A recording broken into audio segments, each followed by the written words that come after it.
ان سے پوچھو کہ تمہیں ہندوستان میں سے کس نے بھگایا؟ وہ کہیں گے مجھے علماء دیوبند نے بھگایا، مجھے شیخ الاسلام مولانا حسین احمد مدنی نے بھگایا۔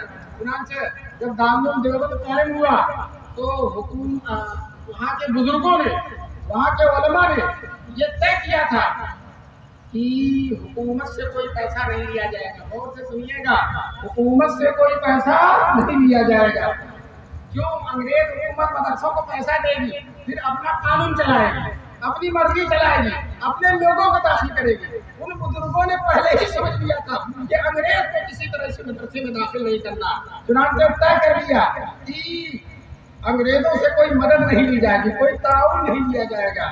دوستو جو ہے اس کی برکت جانتے ہیں، اس کی برکت یہ ہوئی کہ الحمدللہ ثم الحمدللہ یہ مدرسہ چلتا رہا۔ اگر ہم انگریزوں کا تعاون لے لیتے تو مدرسے میں یہ رونق نہ ہوتی، یہ مدرسے میں برکت نہ ہوتی، اتنی خدمات نہ ہوتی۔ شیخ الاسلام مولانا حسین احمد مدنی جو انگریزوں کو آزاد سے ملک کو نجات دلانے والے سب سے آخری مرد مجاہد ہیں شیخ الاسلام مولانا حسین احمد مدنی۔ انگریز چاہتا تھا مولانا مدنی کو مدرسے سے نکلوا دیا جائے، اس لیے کہ یہ بڑی شخصیت ہے، دارالعلوم دیوبند کے شیخ الحدیث ہیں، صدر مدرس ہیں، ان کی آواز پورے ملک میں پہنچتی ہے، یہ ہماری مخالفت کرتے ہیں، اس میں بڑا دم ہوتا ہے۔ اگر یہ دارالعلوم دیوبند سے نکال دیے جائیں گے تو ان کی آواز میں طاقت نہیں رہے گی۔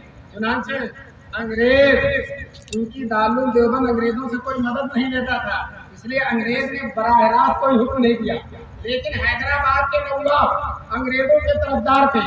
انگریزوں نے حیدرآباد کے نواب سے کہا کہ آپ دارالعلوم دیوبند میں چندہ دیتے ہیں، آپ کا اثر ہے، اور ہمارا سب سے بڑا دشمن مولانا حسین احمد مدنی دارالعلوم دیوبند میں موجود ہیں، آپ اپنے اثر و رسوخ کو استعمال کر کے مولانا کو مدرسے سے نکلوا دیں۔ چنانچہ نواب حیدرآباد نے دیوبند میں خط لکھا، قاری طیب صاحب رحمۃ اللہ علیہ اس وقت محتمم تھے، ان کے پاس خط لکھا، مولانا قاری طیب صاحب محتمم دارالعلوم دیوبند کو معلوم ہو کہ مولانا حسین احمد مدنی کو مدرسے سے نکال دیا جائے۔ یہ نواب حیدرآباد نے خط بھیجا، اور اگر ان کو مدرسے سے نہیں نکالا گیا تو ہم جو چندہ دیتے ہیں چندہ بند کر دیں گے۔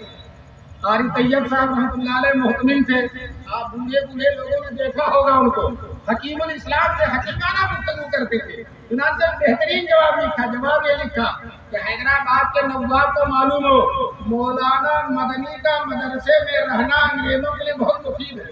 کیسے مفید ہے؟ اس لیے کہ مولانا مدنی کو ہم ہفتے میں 6 دن چھٹی نہیں دیتے، ان سے بخاری اور ترمذی پڑھواتے، جمعے کے ایک دن چھٹی کا ملتا ہے، اور پورے ملک میں جا کر انگریزوں کے خلاف اعلان بغاوت کرتے ہیں، کانفرنسیں کرتے ہیں، جلسے کرتے ہیں، تجاویز منظور کرتے ہیں۔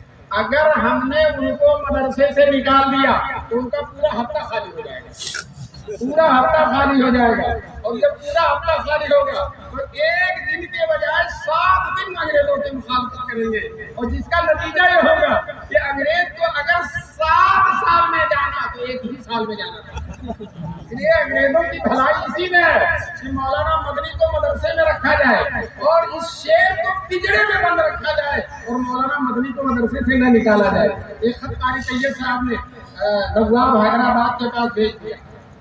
کچھ دنوں کے بعد شیخ الاسلام مولانا حسین احمد مدنی کو معلوم ہوا کہ حیدرآباد سے میرے بارے میں کوئی خط آیا، میرے نکالنے کے بارے میں۔ دفتر اہتمام میں تشریف لائے، قاری طیب صاحب رحمۃ اللہ علیہ سے کہا میرے بارے میں حیدرآباد سے کیا خط آیا ہے اور آپ نے کیا جواب دیا ہے؟ تو قاری طیب صاحب نے حیدرآباد کا خط اور اپنا جواب حضرت مدنی کے سامنے رکھ دیا۔ حضرت مدنی نے بڑے وقار اور تمکنت کے ساتھ، سنجیدگی کے ساتھ مطالعہ کر کے، بہت ہی جو ہے سنجیدگی اور وقار کے ساتھ کہتے ہیں، اطمینان کے ساتھ کہتے ہیں، حضرت محتمم صاحب دوسرا خط لکھیے، اور یہ لکھیے کہ حیدرآباد کے نواب صاحب آپ نے چندہ بند کرنے کی دھمکی دی ہے، آئندہ چندہ نہیں دیں گے اگر مولانا مدنی کو نکالا نہیں گیا۔ تو حیدرآباد کے نواب صاحب سن لیجئے، آئندہ چندہ دینا تو دور کی بات ہے، اب تک سال سے جتنا چندہ دیا ہے سب کی فہرست بھیج دیجیے، آپ کی ساری رقم واپس کر دی جائے گی، آپ کی ساری رقم واپس کر دی جائے گی۔